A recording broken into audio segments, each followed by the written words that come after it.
ঢাকা বিশ্ববিদ্যালয় টিএসসি চত্বরে বিকেলের বাতাসে হঠাৎই তীব্র স্লোগান আর প্রতিবাদের গর্জন শোনা গেল। হাতে ধরা ব্যানার, সামনে সাজানো পোস্টার আর তার উপর জুতো নিক্ষেপ, সবকিছু মিলিয়ে ক্যাম্পাস যেন ক্ষোভ আর বেদনার মঞ্চে রূপ নিল।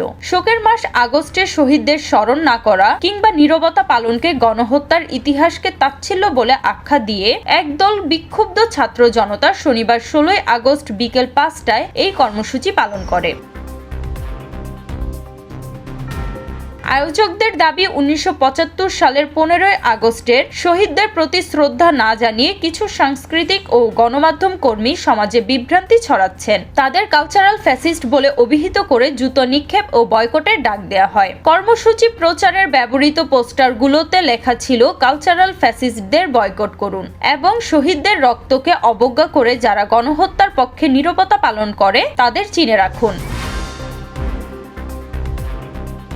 পোস্টারে যাদের বিরুদ্ধে ক্ষোভ প্রকাশ করা হয়েছে তাদের মধ্যে রয়েছেন ক্রিকেটার সাকিব আল হাসান, সঙ্গীত শিল্পী লিঙ্কন আর্টেসেল, রাহুল আনন্দ, সিয়াম এসপি ক্রিয়েশন, অভিনেত্রী অরুণা বিশ্বাস, মুমতাহিনা টয়া, নাফিজা তুষি, সুনেরা বিনতে কামাল, পিয়া জান্নাতুল, খাইরুল বাশার, ইরফান সাজ্জাদ, কোচি খন্দকার, মেহের আফরোজ শাওন এবং চলচ্চিত্র অভিনেতা সাকিব খান সহ মোট 30 জন সাংস্কৃতিক ও মিডিয়া অঙ্গনের ব্যক্তি।